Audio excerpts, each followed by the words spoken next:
Hay una época dorada de los padres de la iglesia, que es la época que va del 313 hasta, digámoslo así, hasta finales, perdón, hasta principios del siglo quinto, hasta 400 y tantos, incluso un poco más. ¿Por qué? Digámoslo así, este periodo entre principios del siglo IV y finales, principios del siglo V, es una época dorada para los padres de la iglesia porque se dan las reuniones o se reúnen las características contextuales para que pueda haber un desarrollo de la teología y de la filosofía de una manera bastante profunda. Primera característica entonces, o primera condición, ¿cuál es? Pues la libre práctica del cristianismo a partir del 313. Segunda, ¿cuál es? El encuentro con las filosofías clásicas o la filosofía clásica, digámoslo en sus diferentes modalidades, platonismo, aristotelismo, la lógica clásica, las escuelas helenísticas, etcétera. Tercera, que todavía hay suficiente buena o suficientemente buena administración romana como para que haya paz y como para que haya las condiciones sociales, para que haya un intercambio de ideas y para que haya eh, una buena socialización y un buen nivel de discusión.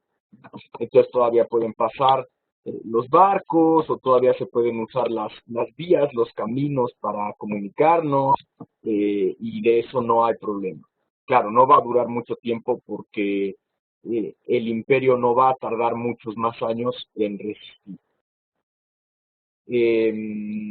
¿Qué otra cosa? Por supuesto, la capacidad de discutir sobre temas teológicos muy claros, trinitarios, cristológicos, pastorales, etcétera. Y por supuesto, como es el tema nuestro, antropológicos, qué es el hombre y para qué está el hombre aquí y cómo puede haber una relación conveniente entre el hombre y Dios. Eso es también muy importante. No hay que perderlo de vista, no vale la pena perderlo de vista. Entonces, tenemos esta cuestión frente a nuestros ojos, que es la formación o la conformación de los padres de la iglesia, tanto en un sentido oriental como occidental. ¿Por qué oriental y occidental? Orientales fueron los que se desarrollaron en una cultura más griega, digámoslo así, del mar Adriático hacia el este. Ahí está la cultura más bizantina, más helenizada. Son los cristianos que terminaron hablando griego, porque en esta región del mundo romano se hablaba griego.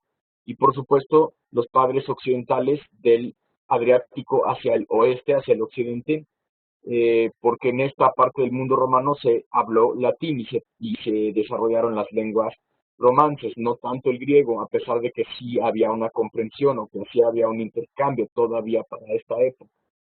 ¿Cuáles son los padres orientales? Por mencionarlos simplemente de una manera breve aquí.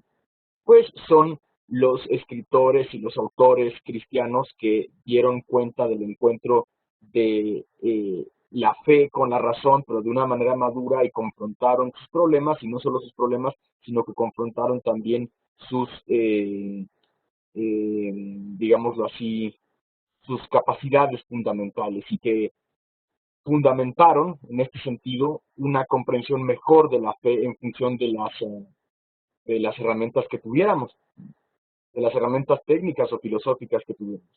¿Cuáles padres orientales podemos mencionar muy bien? Pues bueno, primero Juan Crisóstomo, San Juan Crisóstomo, que fue arzobispo de Constantinopla, luego Gregorio Niceno, que es una de las mentes más preclaras de la cristiandad, así como San Juan Crisóstomo es el mejor orador jamás de la cristiandad. Así también Gregorio Niceno es uno de los mejores filósofos, es un neoplatónico en toda forma y estuvo en clase con gente muy bien preparada. Fue compañero de clase de el posterior emperador Juliano el Apóstata. Eh, y vale mucho la pena leer su formación porque es realmente un escritor muy fino. ¿Qué otro? Atanasio de Alejandría también, que fue un hombre muy perseguido, tanto por propios como extraños, pero que fue también muy inteligente y muy valiente, obispo de Alejandría en Egipto. Y San Basilio que fundó una regla monástica de vida y que se dedicó a la contemplación, además de haber sido también obispo. Ahora, más, digámoslo así, centrales para nuestro tema. Los padres occidentales, ¿quiénes son? También cuatro, también de esta época, el siglo cuarto, empezando el siglo quinto. Por supuesto, Ambrosio de Milán, Agustín, que es de quien vamos a hablar, Jerónimo de Estridón, el traductor, y Gregorio Magno, que fue el primer monje benedictino que se convirtió en papa. Ahora, ¿por qué hacer un repaso de este tipo de padres de la iglesia? Pues bueno, para ponernos en el contexto temporal de lo que está haciendo Agustín y por qué Agustín está interesado pues en saber sobre la libertad y en argumentar sobre la libertad y si vale la pena o no vale la pena. Pensémoslo así, eh, todos estos padres de la iglesia que nosotros estamos mencionando están viviendo los mismos problemas y están viviendo entonces en el mismo contexto, ya sea en el oriente o ya sea en el occidente. Y entonces tienen los mismos intereses aproximadamente y pueden de hecho complementar sus trabajos para que surja una mejor comprensión de la fe y de la razón. Eso es a final de cuentas lo que pretende el cristianismo, entre otras cosas, de esta época. No pensar que es una tomadura de pelo, por supuesto, sino al contrario mostrar que es razonable, que el cristianismo, que la fe es razonable, que la fe cristiana es razonable y que la podemos pensar y que la podemos asimilar y asumir, no solo practicar o no solo tener o presentar, sino de hecho pensar. Nuestra fe es una fe que busca ser comprendida. Y por otra parte, no estamos en el otro extremo, en que la razón sea la fe y que la fe sea la razón y que son la misma cosa, porque de hecho no lo son, sino mostrar que son diferentes pero que son complementarias. Ahora, aquí tenemos quizás el retrato más antiguo de Agustín que nosotros conservamos. Generalmente nos imaginamos a Agustín pues como el típico obispo, digámoslo así, vestido como nosotros lo sabemos, ¿no? Con su mitra, es decir, con su tocado puntiagudo, con su báculo, con su casulla y por supuesto con una barba. Pero eso es más bien una visión anacrónica. ¿Por qué? Pues porque las mitras todavía no existían, las mitras empezaron a usarse aproximadamente en el siglo VIII. Los báculos probablemente ya existieran, pero no con la forma en que nosotros los conocemos. Y por supuesto las casullas pues todavía van tardando en formarse. En cambio este fresco que fue encontrado en la Basílica de San Juan de Letrán, ahí en Roma, nos muestra a Agustín pues como un hombre de su época. Si nosotros lo vemos y no supiéramos que es Agustín, no tendríamos ni idea de quién es, nada más pensaríamos que es cualquier otro romano que está, pues, fíjense, sentado y está vestido a la romana, trae ¿cómo se llama? Sus zapatillas romanas y también está, pues, manejando un libro. Podría ser cualquier filósofo, cualquier retórico, pero es de hecho Agustín. Agustina y a los padres de la iglesia hay que pensarlos en su contexto temporal y en su contexto cultural. Por eso quise ponerles esta imagen de Agustín más que cualquier otra, pues porque esta es más adecuada, esta es más cercana a qué, pues al tiempo al que vivió Agustín, y no solo al tiempo, sino a las condiciones en las que Agustín vivió, tanto culturales como de moda, eh, como de otras muchísimas cosas. No hay que pensar a los personajes de la historia fuera de su tiempo, sino dentro de su tiempo. Ahora, como Agustín es el personaje central de esta sesión, pues voy a hablar también de los otros personajes. ¿Quiénes son los padres de la iglesia occidental que andábamos mencionando? Pues primero Ambrosio. Ambrosio, que tenemos aquí sus fechas, de 340 a 397, son 57 años de vida, muy fértiles.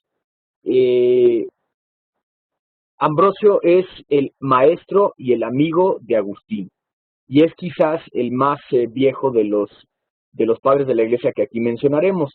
Este es un mosaico que se encuentra en la Basílica de San Ambrosio, precisamente en Milán, pero no en el cuerpo principal de la basílica, sino en una capilla adosada o en una capilla a un lado. Una capilla se llama la Capilla del Tesoro porque ahí está puesto el tesoro de esa basílica de San Ambrosio. Pero lo importante de este mosaico es que sí es contemporáneo de San Ambrosio.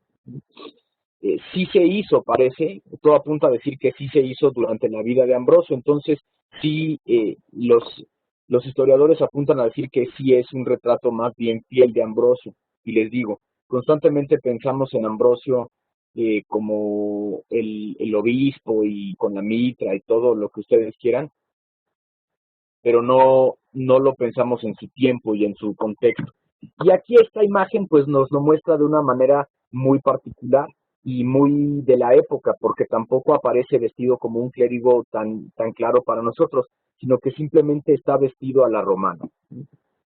Ambrosio, ¿cuál es su contexto? Pues bueno, Ambrosio siempre fue formado para ser un político. Siempre estuvo formado desde su infancia, básicamente, para ser un funcionario público. Él comparte ciudad con Marx, con Karl Marx. Él es de Treveris. Entonces, de hecho, él nació pues en la frontera del imperio con Alemania. Sus padres pues andaban por ahí, pero después se regresaron a Milán, al norte de Italia. Y conforme él va creciendo, se va convirtiendo en la autoridad más importante luego del emperador al norte de Italia. Y ahí empieza pues a hacer toda una administración imperial y de hecho es un muy buen político, es un muy buen administrador. Y lo que pasa es que un buen día cuando muere el obispo de Milán y Ambrosio ni siquiera está bautizado, sino que apenas está, digámoslo así, compenetrándose de las doctrinas del cristianismo, lo eligen como obispo, un niño empieza a decir en la misa, Ambrosius Episcopus, que Ambrosio sea el obispo. Entonces lo eligen, él por supuesto ni siquiera está bautizado, entonces digámoslo así, en espacio de unos días, una semana o cosa así, pues lo bautizan, lo hacen diácono, lo hacen sacerdote y lo hacen obispo. Y entonces es un cambio muy importante en su vida. Y sin embargo, él nunca deja de aprovechar sus habilidades políticas, nunca deja de ser un buen político. Y se convierte entonces en el líder de la comunidad cristiana de Milán, pero también se convierte en un muy buen maestro. Como él está interesado en entender mejor la escritura y lo más pronto que se pueda para entenderla bien, empieza a mandar pedir desde Oriente, desde Egipto, textos de los padres pues de allá y textos de los autores de allá, por supuesto que estaban escritos en griego y él los traducía también, que yo sepa, él sí hasta cierto punto podía leer griego, si no, alguien más los traduciría por él, eso no es problema. Y empieza a mandar traer textos pues de Clemente de Alejandría, de Orígenes, etcétera, y empieza a entender mejor la escritura, tanto en su sentido literal como en su sentido metafórico, porque la escritura también tiene un sentido metafórico muy fuerte que hay que saber interpretar a su debido tiempo y en su debida circunstancia.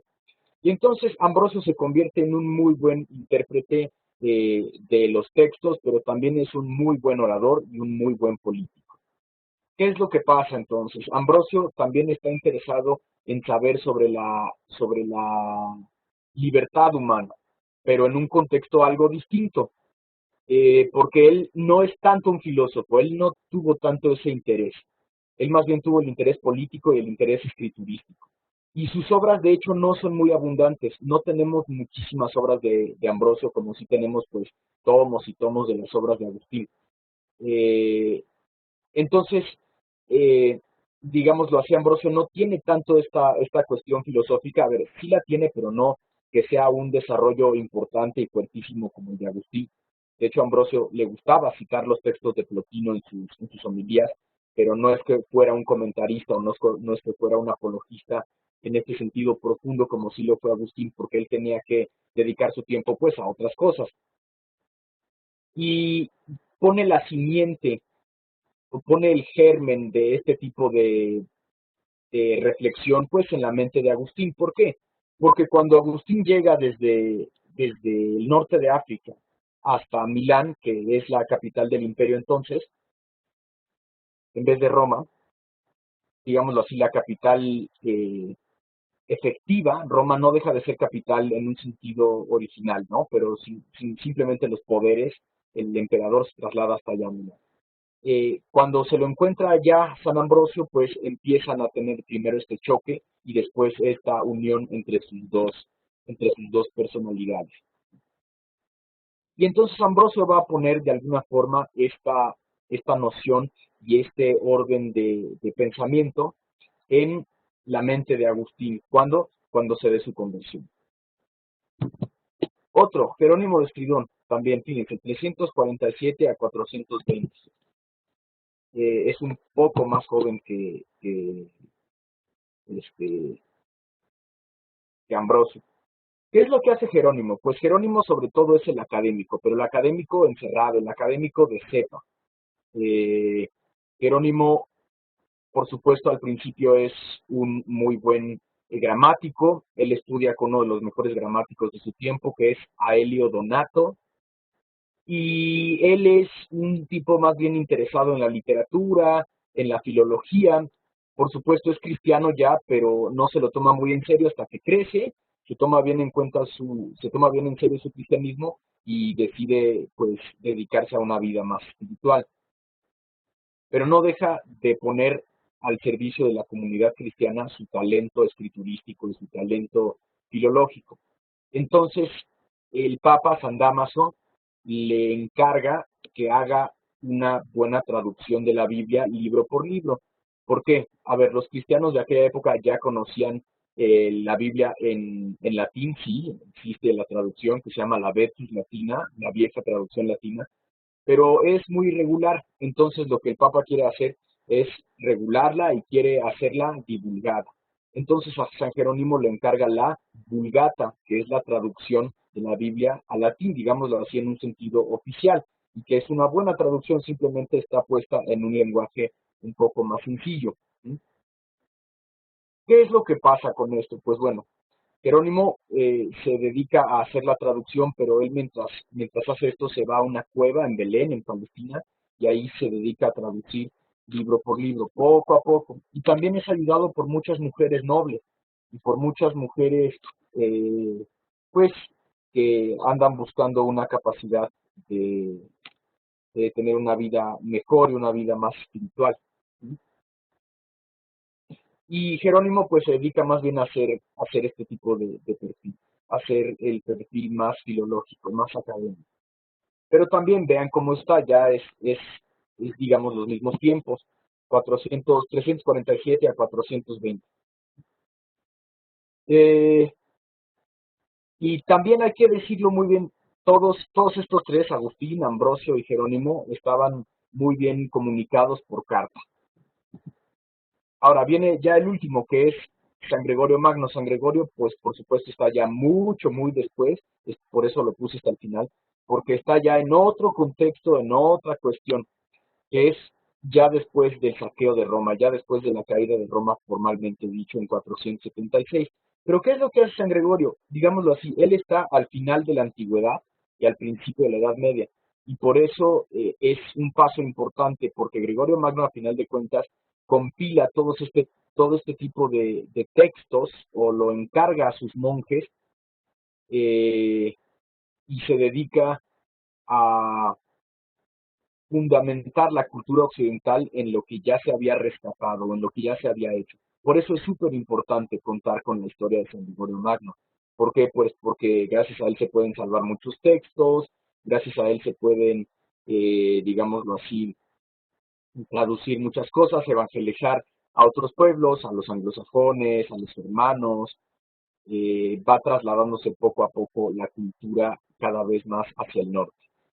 Y eso es una cosa buena.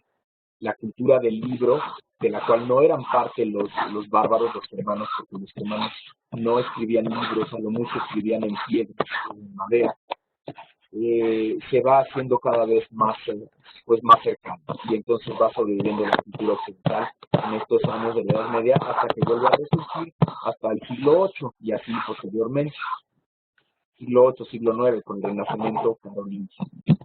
Ahora, ¿qué es lo que quisiera ver de Agustín? Que aquí está. Pues que contemos su historia, digámoslo así,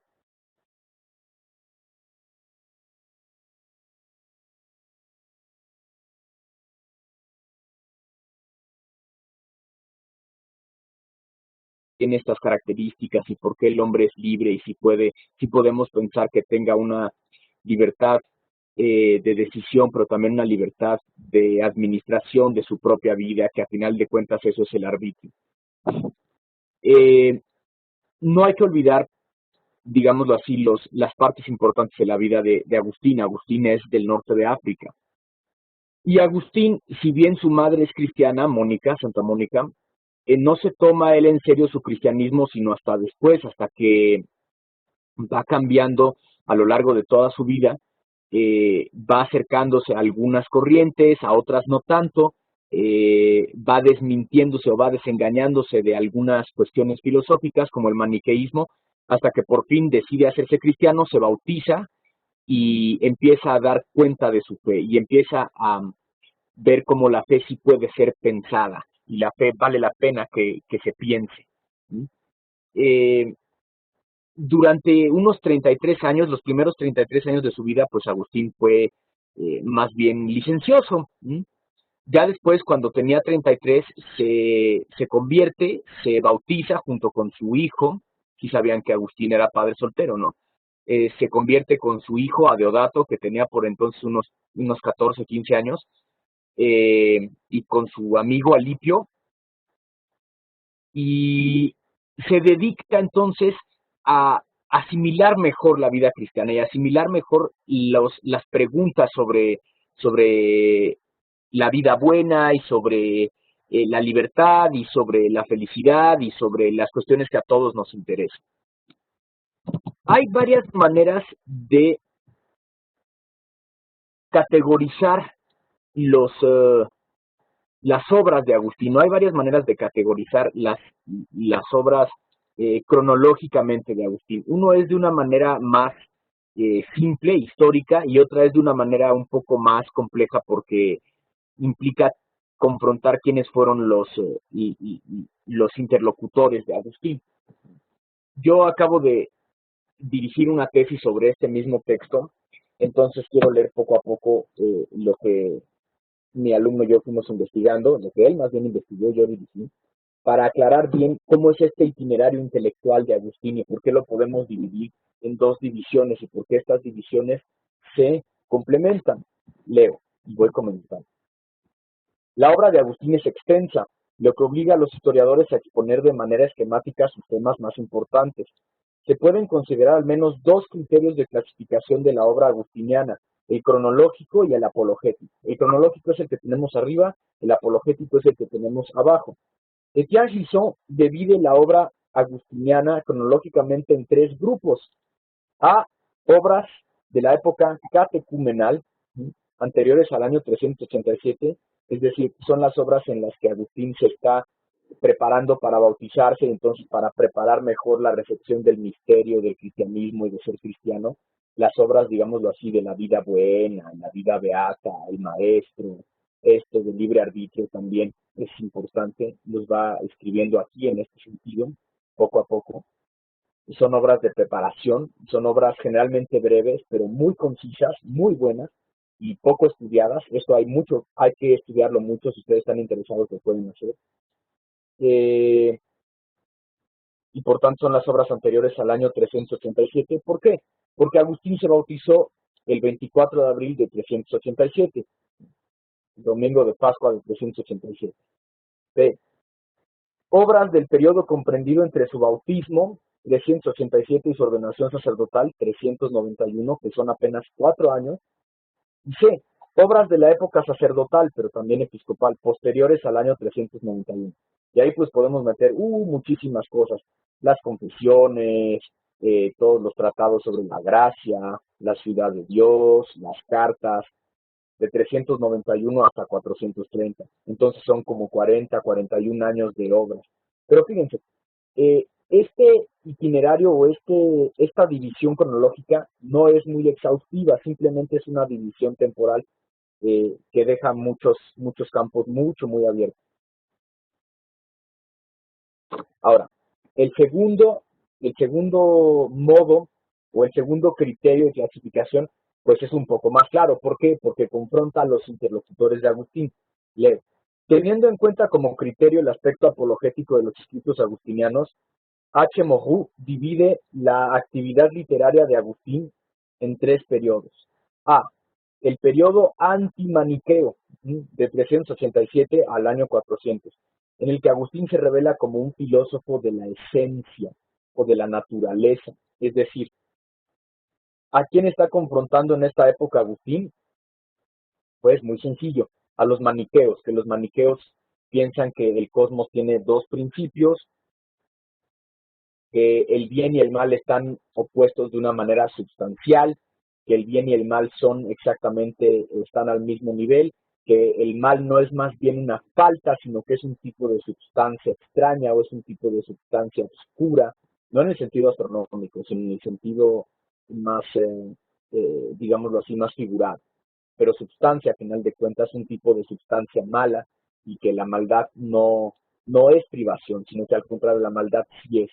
Y entonces, aquí en este primer periodo antimaniqueo, Agustín va a fungir como un filósofo de la esencia, que va a defender la existencia de la entidad, el bien, la unidad en el ámbito del ser, y que más bien el mal no es, o que el mal es una cosa o es una realidad que no tiene una plenitud, o que no es una sustancia, en el que Agustín se revela como un filósofo de la esencia. B. El periodo antidonatista, del 400 al 412, en el que Agustín se muestra como doctor de la gracia. Claro, los donatistas eran una secta que pensaban que los sacramentos en la iglesia solo tenían validez si sus administradores eran totalmente santos y totalmente puros, lo cual no es verdad, porque un sacramento no depende, o la validez de un sacramento no depende de eh, de la perfección moral de su administrador, sino depende de Cristo mismo y depende de la eficacia de la gracia, no de quien lo administre. Entonces, ¿de qué va a hablar aquí Agustín? El tema principal va a ser la gracia, la naturaleza de la gracia, y cómo sobre todo la gracia supone la naturaleza, y cómo asume el primer punto, el primer punto antimaniqueo, o el primer punto en que hay que hacer una filosofía de la naturaleza, una filosofía de la esencia para ver qué significa estar vivo y qué significa ser entidad y en unidad. Y por supuesto C, el periodo antipelagiano, de 412 a 430, en el que Agustín manifiesta o se manifiesta como un teólogo de la historia. ¿Y qué significa que se manifieste como un teólogo de la historia? Pues bueno, que aquí va a hablar Agustín de cómo la gracia y la naturaleza y por tanto la libertad van juntas para delimitar o definir cuál es el camino del hombre en el tiempo y cómo poco a poco a lo largo del tiempo nos vamos haciendo más excelentes y cómo a lo largo del tiempo podemos nosotros ir decidiendo nuestra finalidad última. Claro, ¿cuál va a ser la mejor obra de Agustín en este sentido? Pues evidentemente la ciudad de Dios. Y la ciudad de Dios va a hablar pues de el fin de la historia, hacia dónde va la historia y por tanto hacia dónde va la libertad. Si la libertad tiene una proyección o eso más bien no es el caso. Ahora, el de libre arbitrio, pues cuando se empieza a escribir, pues alrededor de esto, del 387 aproximadamente, es eh, es un libro de época sacerdotal, diría Gilson. Pero, ¿qué significa esto? ¿Por qué Agustín empieza a escribir el de libero arbitrio en diferentes partes de su vida? Porque lo empieza en unos años o en un año y lo termina ya un poco después, cuando él ya está ordenado sacerdote y cuando ya es cristiano, pues en un sentido más pleno.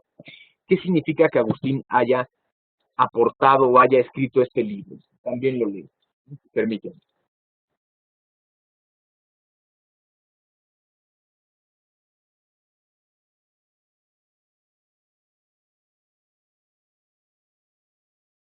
Leo lo que dice aquí. ¿Cómo es el de libre arbitrio y el proyecto filosófico de Agustín?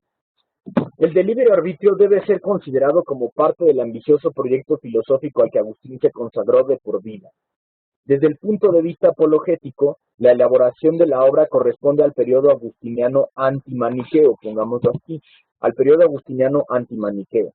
La intención general de Agustín en Casiciaco, en Roma y en Tagaste fue responder a los argumentos contrarios a su fe, sobre todo a los de la secta maniquea. Ojo, Casiciaco es un lugar, era una villa a las afueras de Milán, a la que Agustín, junto con su hijo y junto con algunos amigos, se retiró para hacer oración y para prepararse mejor para el bautismo. Y entonces estas obras, digámoslo así, catecumenales, muchas de ellas también reciben el nombre de diálogos de Casiciaco. ¿Por qué? Porque se escribieron ahí. Y les digo, son breves, son concisos, son muy bellos y son muy pedagógicos.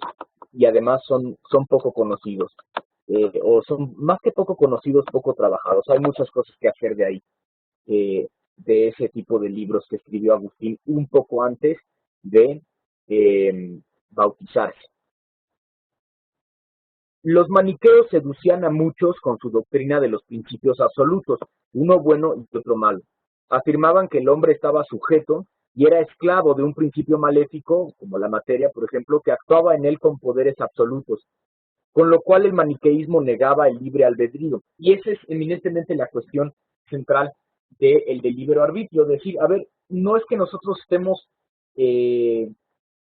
cerrados o completamente inhabilitados para decidir o completamente inhabilitados para pensar o para proyectar nuestra propia vida porque simplemente la naturaleza sea así, sino que al contrario, de hecho sí podemos pensar y sí podemos ordenar nuestra vida y sí podemos decidir. Las inquietudes más profundas de Agustín lo impulsaron a demoler todo determinismo en su libre arbitrio, y él cita, no, más bien hay una cita aquí, una cita de Capánaga. Capánaga es un agustino muy bueno que tradujo el de libre arbitrio. Vean lo que dice. Su misma experiencia e historia personal le había ayudado para esto, porque él vivió afiliado muchos años a la secta maniquea. Le atormentó esta situación trágica de su espíritu y buscó ansiosamente la liberación, y seguramente en Milán, en la predicación ambrosiana, recibió los estímulos para volverse a sí mismo e indagar más profundamente de dónde viene el mal que hacemos. Y el resultado fue la convicción de que su causa es el mismo libre albedrío humano. De modo que la causa del mal ya no es el cosmos o la materia, sino que nosotros mismos somos la causa del mal. ¿Por qué? Por la desproporción, va a decir Agustín. Pero no de una manera natural en que nosotros solo seamos víctimas, sino que al contrario, nosotros somos responsables de nuestras acciones. Para dar la razón de su fe, Agustín debió formular una nueva metafísica sobre los siguientes pilares. Oigan bien, la existencia de un solo Dios, creador de todos los seres, la providencia y el orden, la bondad esencial de todas las criaturas, la insubstancialidad del mal, la primacía del hombre en el universo, la existencia del libre albedrío, el destino inmortal de los hombres, la necesidad de la redención, Cristo el redentor de todos. El de libre arbitrio pertenece a esta etapa intelectual. Considerando la amplitud de aspectos que este proyecto filosófico agustiniano precisaba tratar, resulta significativo la completa resulta significativo lo completa que resulta esta obra para dichos fines. Los libros de libre arbitrio son un tratado de antropología y al mismo tiempo de teodicea o de justificación de Dios en el problema del origen de los males que padece el mundo, también dice Capánaga. En la obra también se abordan cuestiones relativas a la teoría del conocimiento, por lo que a pesar de su relativa brevedad, el de libre arbitrio contiene casi todos los rasgos característicos de la filosofía de Agustín. Por eso es una, digámoslo así, es una muy buena síntesis, es una muy buena muestra para ver cuáles son los temas que le interesan a Agustín: la libertad, la providencia, Dios, la historia, la gracia, y de una manera también cómo estos elementos se van, digámoslo así, ordenando para después entrar o ser explicados de una manera mucho más compleja, pero mucho más desarrollada en textos como pues la Ciudad de Dios, aquel grandioso monumento en 22 libros que es la Ciudad de Dios. Por eso el de libre arbitrio es una muy buena síntesis, les digo.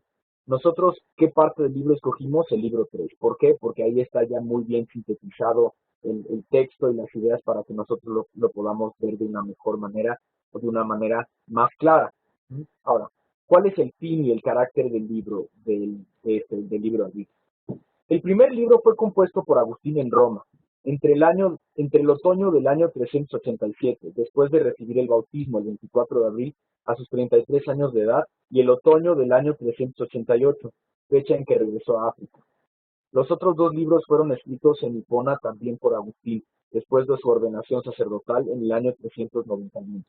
Agustín envió un ejemplar de la obra terminada a Paulino de Nola en el año 395. Ojo, San Paulino de Nola era un ermitaño, pero también famoso por su santidad y por su sabiduría, que era amigo de Agustín. Entonces él se lo envió pues para que lo revisara y que le diera su opinión seguramente. Por lo que la composición de la obra completa abarcó del año 387 al año 395. Sin embargo, no ha sido posible fijar una data segura de su composición. El de Libero Arbitrio es por tanto una obra que abarca los dos últimos periodos cronológicos considerados por Etienne Gison, a saber, el presacerdotal y el sacerdotal. El fin y el carácter de la obra se reducen por lo que Agustín escribe en las retractaciones. Ojo, las retractaciones son quizás el último texto que escribe Agustín para, digámoslo así, aclarar algunas cosas de su vida y retractarse de unas y aclarar otras. Y entonces ahí vuelve a tomar cosas de su vida o vuelve a hablar sobre algunas cosas o algunos elementos de su vida anterior. Dice, cuando vivíamos todavía en Roma, quisimos investigar disputando de dónde viene el mal. Disputamos de tal modo que si pudiésemos, la razón reflexiva y dialéctica traería también a nuestra inteligencia aquello que como sumisos a la autoridad divina creíamos sobre este asunto, hasta donde pudiésemos disputando con ayuda de Dios. Y porque después de discutir las razones con diligencia, quedó claro entre nosotros que el mal no nació, sino del libre albedrío de la voluntad. Los tres libros que produjo esa discusión se llamaron El libre albedrío. El segundo y el tercero los terminé como pude entonces en África, ya en Hipona, ordenado sacerdote. Esto es lo que dice Agustín de sí mismo, de su propia obra. Según lo anterior, el fin de la obra es resolver la cuestión del origen del mal. La respuesta a la que se llega después de una ardua disquisición es que este origen no es otro que el libre albedrío de la voluntad. El Libero Arbitrio presenta la primera exposición relativamente extensa de Agustín sobre los hombres en sus relaciones con Dios. Por lo que respecta al carácter de la obra, el de Libero Arbitrio es un libro científico, filosófico, que busca por medio de una técnica racional una buena solución al problema del origen del mal. No se busca el amparo de ninguna autoridad, ni se citan pasajes bíblicos con ese propósito, porque sobre un plan estrictamente racional se eleva toda la arquitectura de la obra, también lo que dice Capánaga. El de Libero Arbitrio está escrito en diálogo con Evodio, un amigo, compañero y paisano de Agustín, y futuro obispo de Usala. Los manuscritos no hacen constar que Evodio fuera interlocutor de Agustín en el diálogo, pero la epístola 62 muestra que lo fue en efecto. No obstante, algunos estudiosos no ven la reflexión dialéctica como lo esencial del método agustiniano de hacer filosofía en esta obra. Capánaga, siguiendo a Pascal, indica que el método utilizado por Agustín es un método científico y literario que consiste en aparentes digresiones que conducen al centro de cada cuestión. En cada cuestión se gira en torno a un punto que siempre lleva al centro, porque todo el fin de la especulación o filosofía agustiniana es buscar los caminos que llevan al centro y dirigirse por ellos hacia él. Aún en las que parecen digresiones, el amor al centro mueve todo el dinamismo de los discursos que quieren siempre dilatar los espacios de la caridad. El orden de los conocimientos está subordinado al orden de la caridad, que es también el fin del filósofo, amante de la sabiduría. De modo que en cierto sentido el agustiniano es el método racional y volitivo de hacer filosofía en el que el conocimiento es movido por el amor, y este mismo se ensancha en cada nueva conquista. Agustín examina el amor y de este modo lo engrandece. Ahora, ¿cuál es la estructura de la obra?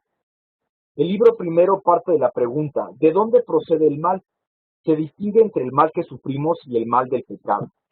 Después se realiza una serie de intentos por definir el pecado, primero examinando si el mal es aprendido, lo cual es rápidamente descartado, y luego considerándolo como un mal deseo, idea que predomina a lo largo de la obra.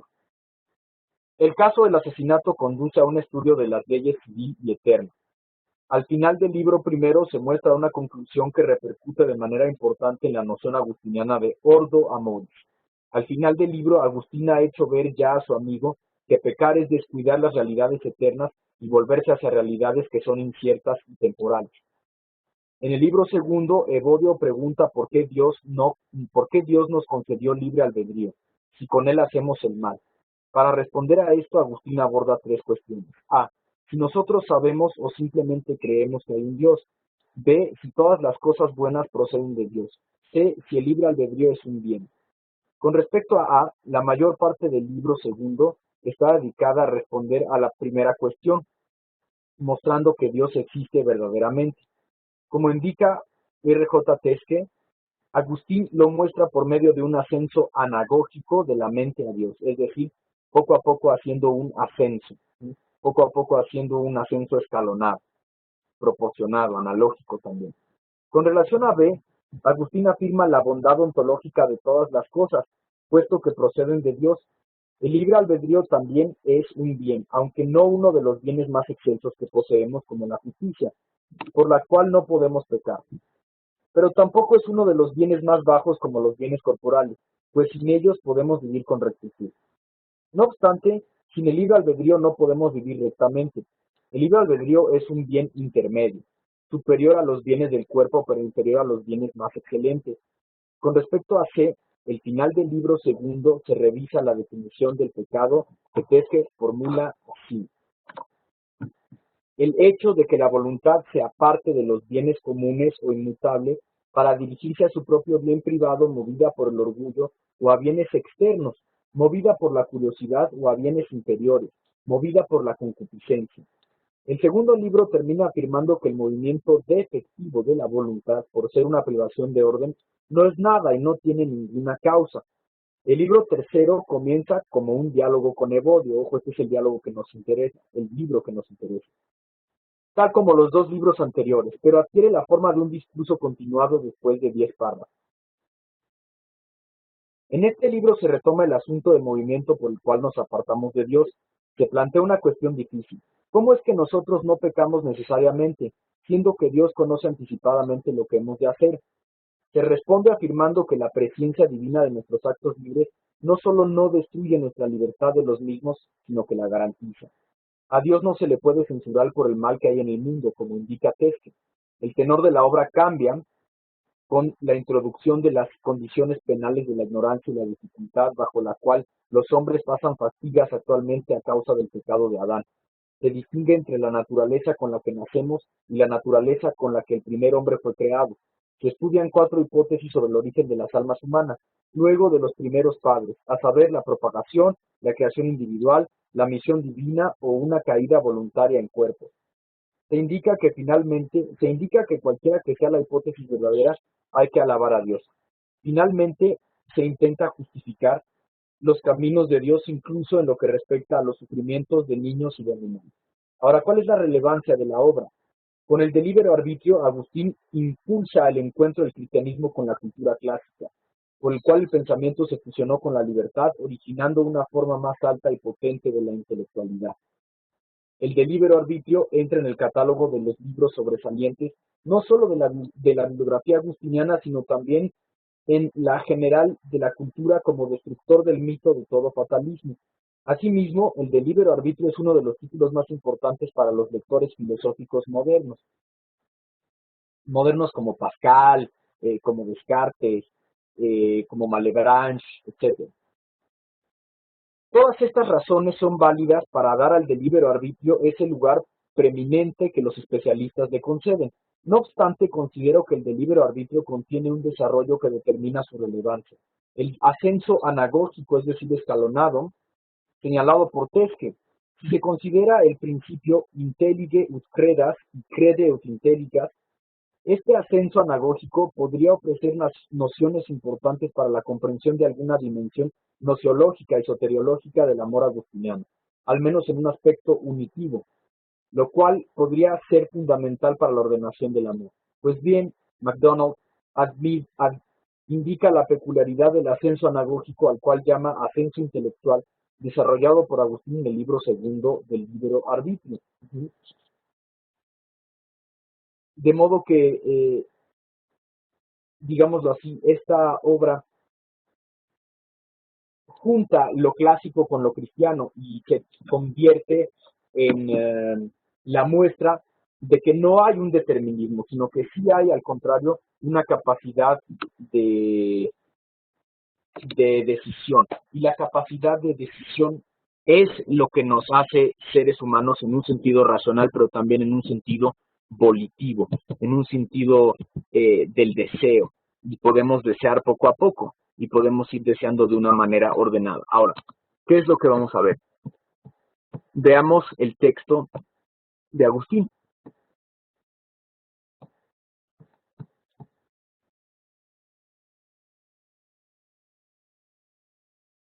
Ya voy.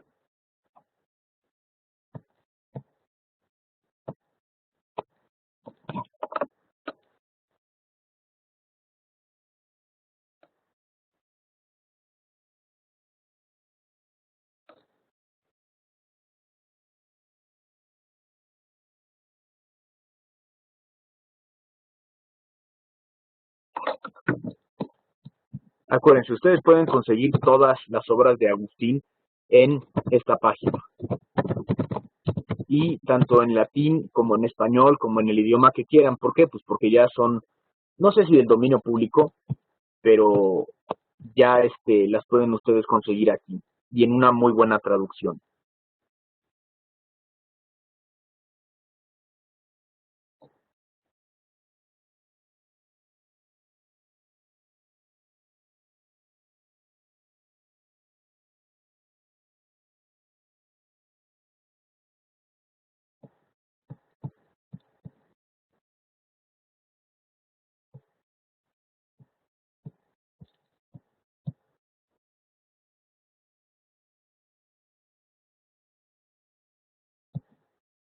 Obras completas, versión española, autobiográficas, filosóficas, vamos a hacer filosóficas. Aquí está, el libre albedrío. Ven cómo están los diálogos de Casiaco contra los académicos, la vida feliz, el orden y los soliloquios. Milán, la inmortalidad del alma, la dialéctica. Roma, la dimensión del alma, el libre albedrío. Tagaste, la música, el maestro.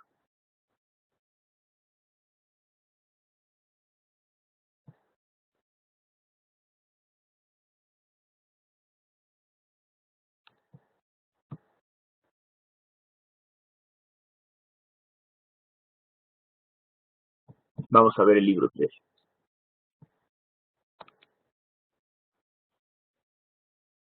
Vamos a leer un poco. ¿Qué dice aquí?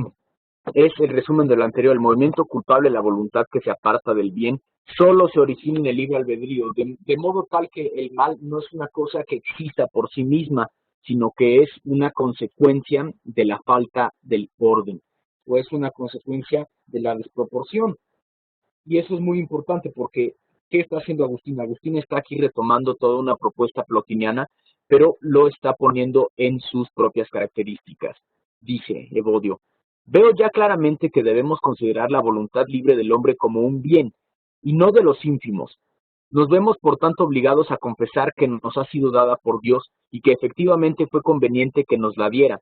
Ahora deseo saber de ti, si lo crees conveniente, de dónde proviene aquel movimiento por el que la misma voluntad se aparta del bien común e inmutable y se da a los bienes propios o a los ajenos o a los ínfimos y se convierte a todas las cosas mudables.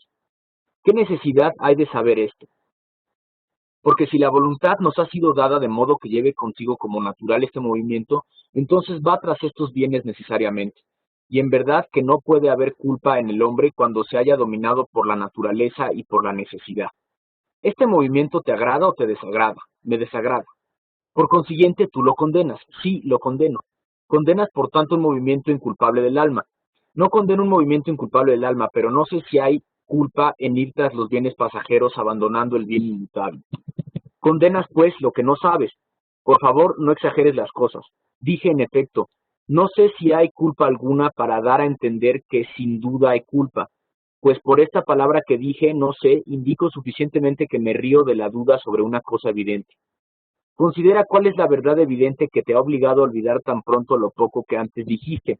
En efecto, si este movimiento procede de la naturaleza o de la necesidad, De ningún modo puede ser culpable, y sin embargo tú firmemente sostienes que es culpable, que juzgas irrisoria toda duda sobre este punto. ¿Por qué te ha parecido que debías afirmar o decir con alguna duda aquello de lo que tú mismo estás convencido de que es falso? Si la voluntad libre nos ha sido dada, has dicho de manera que le sea como natural este movimiento. Entonces apetece necesariamente estas cosas y realmente no puede haber culpa alguna cuando el hombre obra dominado por la naturaleza o por la necesidad. De ninguna manera debiste dudar de que nos ha sido dada de este modo, siendo así que no dudas de que dicho movimiento sea culpable. Yo dije que el mismo movimiento era culpable y que por consiguiente me desagradaba, y no puedo dudar de que es en efecto reprensible, pero niego que sea culpable el alma que por este movimiento se aparta del bien inmutable y se une a los bienes mudables, si su naturaleza es tal que necesariamente se vea empujada por dicho movimiento. ¿Cuál es el origen de este movimiento que reconoces culpable? Veo que existe en el alma, pero no sé a quién atribuirlo. ¿Niegas que ese movimiento mueva al alma? No lo niego. ¿Y niegas que el movimiento con el que una piedra se mueve sea movimiento de la piedra? No hablo aquí de aquel movimiento con el que movemos nosotros o es movida por alguna fuerza extraña, como cuando es lanzada hacia arriba, sino de aquel con el que con su propio peso se dirige y cae a la tierra. No digo, es verdad, que el movimiento con el que, como dices, cae y se dirige la piedra al suelo sea movimiento de la piedra, pero es un movimiento natural, y si el movimiento del alma es de este género, es indudablemente un movimiento natural, y no puede ser vituperada por seguir este movimiento natural, porque aunque para su ruina lo sigue, es impelida a ello por la necesidad de su naturaleza. Ahora bien, por lo mismo que no dudamos de que el movimiento del alma hacia el pecado sea culpable, por lo mismo debemos negar que sea natural, y por tanto no es semejante al movimiento de la piedra. ¿Hemos hecho algún provecho con los dos anteriores diálogos, es decir, los otros dos libros? Sí, por cierto. No creo que te acordarás de que en el primero queda suficientemente claro que ninguna cosa puede hacer el alma esclava de la pasión, sino su propia voluntad, porque no puede ser obligada, decíamos, ni por una voluntad superior, ni por una igual a ella. Esto sería injusto, ni por una inferior, porque es impotente para ello. No resta, por tanto, sino que sea propio de la mente aquel movimiento por el que ella aparta del Creador su voluntad de disfrute para tornarla a las criaturas. Si este movimiento es culpable y te ha parecido ridículo, quien lo dude, no es natural, ciertamente, sino voluntario. Su movimiento es semejante al de la fuerza de gravedad, de que en este es propio de aquella y aquel lo es del alma, pero se diferencia en que la piedra no tiene en su mano el impedir ser arrastrada por la fuerza de la gravedad. En cambio, el alma, si no quiere, nadie la obliga por este movimiento, de preferir los bienes inferiores volviendo la espalda a los superiores. He aquí por qué el movimiento de la piedra es natural y el del alma es voluntario. Por esta razón, si alguien dijere que la piedra peca por su natural inclinación, tiende hacia la tierra, yo no diría de él que es más estólido que la piedra, sino simplemente se le consideraría un mentecato. Pero al alma la acusamos de pecado cuando vemos claramente que a los bienes superiores antepone el goce de los inferiores. ¿Qué necesidad hay, pues, de investigar de dónde procede el movimiento por el que la voluntad se aparta del bien inmutable para entregarse a los bienes pasajeros? Reconociendo, como reconocemos, que es un movimiento propio del alma y además voluntario, y por eso culpable, y que todas las normas prácticas sobre esta materia nos advierten que después de haberlo condenado y reprimido, este mal movimiento apartemos nuestra voluntad de las cosas temporales y las orientemos al goce de los bienes o del bien sempiterno. Veo y hasta cierto punto palpo y comprendo que es verdad lo que dices, porque nada hay en efecto que sienta yo tan firme e íntimamente que tengo voluntad propia y que por ella me muevo a procurar el goce de alguna cosa. Y en realidad no encuentro qué cosa pueda llamar mía si no es mía la voluntad por la que quiero y no quiero. ¿A quién sino a mí ha de atribuirse el mal que hago por mi propia voluntad, habiéndonos hecho Dios y no pudiendo hacer nosotros bien alguno sino por medio de la voluntad? Es evidente que para esto principalmente nos ha sido dada por nuestro buen Dios.